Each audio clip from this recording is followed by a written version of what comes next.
ये जिंदगी हसीन है, इससे प्यार करो। अभी है रात तो कोई बात नहीं, सुबह का इंतजार करो। नमस्कार, सुस्वागतम, वेलकम, अभिनंदन। मैं हूं आपके साथ आपकी अपनी होस्ट दोस्त डॉक्टर वायरा की आपका स्वागत अभिनंदन करती हूं आपके, मेरे और माता रानी के इस खूबसूरत से प्यारे से फेसबुक पेज पर। ओए होए सुबह की राम राम, कैसा है मेरा ये संसार। जब मेरी सासू माँ की मृत्यु हुई उस टाइम दिवाली का समय चल रहा था, तो आपसे बहुत सी बातें मैं नहीं करना चाहती थी क्योंकि आपके घर में पूजा पाठ का समय था। लेकिन आपके बहुत सारे क्वेश्चंस उस टाइम पे आए। मृत्यु क्या होती है, सूतक क्या होता है, सूतक कितने दिन के लिए लगता है, किस स्थिति पे मरने वाला व्यक्ति कहाँ जाता है। तो अभी देखिए, मैं आपके साथ वही टॉपिक्स शेयर कर रही हूँ। कुछ क्वेश्चंस हैं जिनके जवाब हमें कहीं नहीं मिलते, पर यहाँ जरूर मिलेंगे। Just believe in Karma. अपने कर्म अच्छे कीजिए। ये जस्ट एक नॉर्मल जनरल नॉलेज के लिए, क्योंकि पहले हमारे घर में बड़े बुजुर्ग हुआ करते थे और उनको इन सब चीज़ों की नॉलेज होती थी जिनसे हमें हर तरह के सवालों के जवाब मिल जाते थे। लेकिन अब हम एकल परिवार में रहते हैं और हमारे घर में बड़े बुजुर्ग होते नहीं हैं, तो हमें हमारे बहुत सारे सवालों के जवाब नहीं मिलते। और ये जो गूगल देवता हैं वो हर सवाल का जवाब सही देते भी नहीं हैं। ठीक है, मृत्यु होने पे सूतक कितने दिन का लगता है, आइए जानते हैं। सूतक एक धार्मिक व सामाजिक परंपरा है जो लोग किसी व्यक्ति की मृत्यु के बाद उस परिवार पर लागू होता है। सूतक का उद्देश्य शुद्धता से बनाए रखना है और मृत्यु के कारण घर में हो रही नकारात्मकता से बचना है। ये नियम है और इस नियम को फॉलो जरूर करना चाहिए। यह नियम व्यक्ति और उसके परिवार के सदस्यों में शुद्धिकरण के लिए निर्धारित होता है ताकि घर में कोई भी पवित्र कार्य ना हो और धार्मिक रूप से भी स्वच्छता रहे। हालांकि कोई धार्मिक कार्य भी नहीं हो सकता। सूतक जो है प्रमुख रूप से कुछ नियम बताए गए। सूतक की अवधि देखिए, वैसे मैं आपको जो अवधि बताने जा रही हूँ, इसके बावजूद हर किसी के घर, प्रांत, समाज और घर की व्यवस्थाओं के हिसाब से अलग अलग दिन होता है। ठीक है, अब बिहार का अलग, यूपी का अलग, एमपी का अलग। लेकिन मान्यता के तौर पर जो एक बात पूरे विश्व में पहले मानी जाती थी, पूरे भारत में पहले मानी जाती थी कि मृत्यु के बाद सूतक की अवधि आमतौर पर 10 दिन की होती है और 13 दिन तक तेरहवीं मनाई जाती है। 13 दिन तक भी हो सकती है। और देखिए, परंपराओं के अनुसार हमारे यहाँ पर सूतक जो है वो 10 दिन तक माना जाता है। 11वें, 12वें और 13वें दिन शुद्धि की जाती है। सूतक का समय तब तक चलता है जब तक मृत्यु का श्राद्ध, तर्पण, पूजा ना की जाए। अब आप सिर्फ शुद्धि कर रहे हैं या आप सोच रहे हैं कि हमारे घर में 13वीं मनाएंगे, हम 13वीं तक कर रहे हैं, लेकिन आप कोई गरुण पाठ नहीं कर रहे, कोई नियम नहीं कर रहे, कोई पिंड दान नहीं कर रहे, कोई अस्थियां विसर्जन नहीं कर रहे, तो फिर इस 13 दिन का कोई मतलब नहीं। मतलब व्यक्ति के जाने के बाद 13 दिन तक कुछ नियमों को फॉलो किया जाता है। शुद्धता के भी कुछ नियम होते हैं। सूतक के दौरान मृतक परिवार के सदस्य शारीरिक मानसिक रूप से शुद्ध रहने के लिए विशेष रूप से ध्यान रखना चाहिए। सूतक के समय पे परिवार के सदस्यों को नहाने, स्नान करने और पवित्र रहने की प्रक्रिया अनिवार्य रूप से कही जाती है, उसका पालन किया जाता है। खासकर पहले दिन परिवार के सदस्य पवित्रता बनाए रखें और स्नान जरूर करें। विशेष रूप से शुद्ध भोजन जो है वो खाते हैं, भोजन मंगाकर खाते हैं, बाहर वालों से मांग कर खाते हैं, घर में भोजन नहीं बनता पहले दिन। किसी भी शुभ कार्य में निषेध है। सूतक के दौरान कोई भी शुभ कार्य नहीं किया जा सकता। जैसे आपके घर में गृह प्रवेश नहीं किया जाता, शादी नहीं की जा सकती, कोई मांगलिक यात्रा नहीं की जा सकती, मांगलिक कार्य नहीं किया जा सकता, जैसे कि पूजा, हवन आदि इन 13 दिन में नहीं किया जा सकता। चाहे चाचा के घर में मृत्यु हुई हो, चाहे ताऊ जी की मृत्यु हुई हो, भले ही आपके चूल्हे अलग अलग हों, चाहे आप अमेरिका या लंदन में रहते हो और वो इंडिया में रहते हो, तब भी ये सूतक मान्य रहेगा। सूतक के दौरान विवाह या मांगलिक कार्यों का आयोजन करना बड़ा ही शुभ होता है और इसका खामजा पूरे परिवार को उठाना पड़ता है। धार्मिक अनुष्ठान व पूजा निषेध। इस समय पर पूजा, हवन, यज्ञ, इन 13 दिन में धार्मिक अनुष्ठान जैसे रामायण का पाठ, भागवत गीता का पाठ, दिवाली की पूजा, जाप आदि नहीं किया जाता। मन में आप जो है मानसिक जाप जो मर्जी आप करना चाहें उसे कर सकते हैं। घर शुद्ध नहीं होता। मृतक परिवार के सदस्यों को मानसिक शांति की जरूरत होती है। उन्हें सिर्फ चुप रह के गरुण का पाठ करना चाहिए। गरुण पुराण का पाठ आप कर भी सकते हैं, सुन भी सकते हैं। सूतक के दौरान भोजन के नियम। सूतक के समय पे घर में सदस्य शुद्ध आहार खाते हैं। नॉनवेज, मांसाहारी, लहसुन, प्याज, अचार, चटपटे खाने, भोजन, शराब, तंबाकू आदि का सेवन सूतक काल में नहीं किया जाता।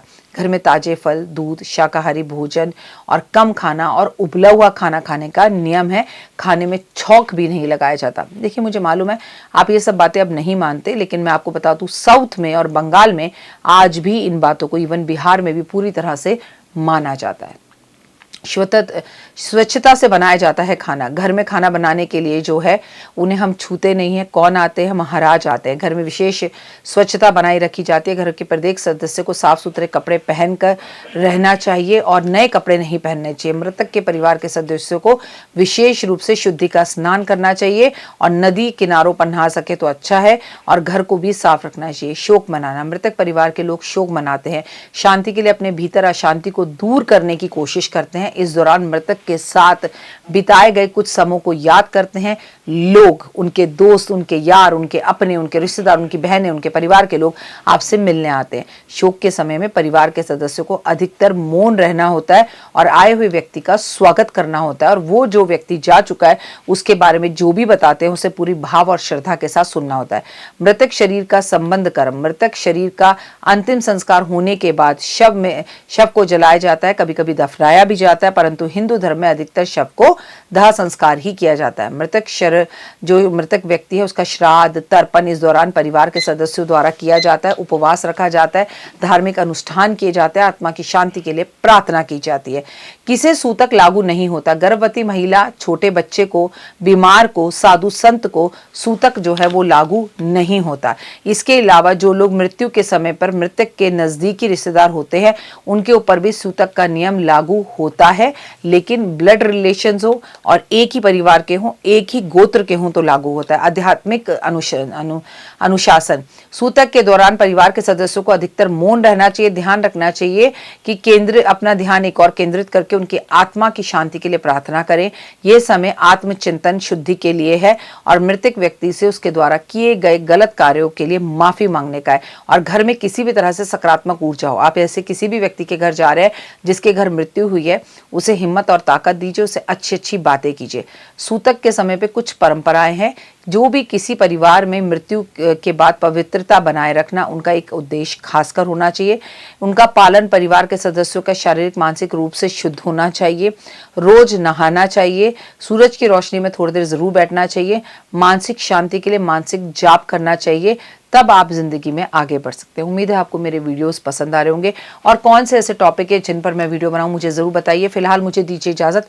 मुझे Instagram, Facebook, believe in Karma, 5 minute story, जोश मौज, शेयर चैट पर फॉलो जरूर कीजिए। अभी दीजिए इजाजत। नमस्कार, जय माता दी। तो देख ली वीडियो, कैसी लगी, पसंद आई?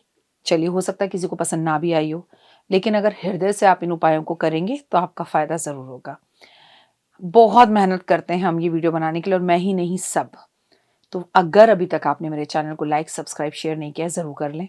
अगर आपको किसी भी तरह की कोई जानकारी चाहिए या आप चाहते हैं आपकी बताई हुई वीडियोस मैं बनाऊं, तो आप यकीन मानिए हमारे नंबर आपको सारे वॉलपेपर पर दिखाई देंगे। इन सब नंबरों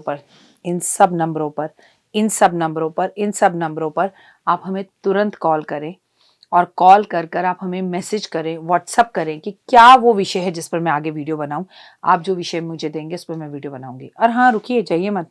आप में से बहुत से लोग मेरी इन वीडियो को रोज देख रहे हैं लेकिन चैनल सब्सक्राइब नहीं कर रहे हैं, और उससे भी ज़्यादा प्रॉब्लम है कि आप मुझे अलग अलग चैनल्स पर देख रहे हैं।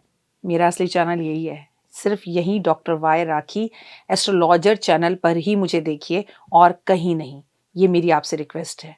जय माता दी। जीवन में है समस्या, नहीं मिल रहा तकलीफों से छुटकारा, नहीं मिल रही मनचाही नौकरी, टूट गया है विश्वास, सांस से आपकी बिल्कुल नहीं बनती और खत्म हो गई है आस, भगवान से आपका विश्वास उठ चुका है। टैरो के 78 कार्ड खोलेंगे भविष्य का राज। सरकारी नौकरी से हैं आप कोसों दूर, कुंडली जगाएगी कुंडली जागरण, कुंडली बताएगी आपका भविष्य। ऊपर से ये जादुई हवाएं, ऊपरी हवाएं, जादू टोना तंत्र विद्याएं, पति पत्नी और वो, करना होगा खुद पर विश्वास। दीजिए मुझे भी एक मौका, अपनी कुंडली दिखाइए, टैरो कराइए, लेकिन अपनी जिंदगी को जल्द बदलवाइए। मैं हूं डॉक्टर वाई राखी। आप मुझसे बात कीजिए, फ़ोन कीजिए, अपॉइंटमेंट लीजिए, आपकी ज़िंदगी के अंदर आएगा ज़बरदस्त बदलाव।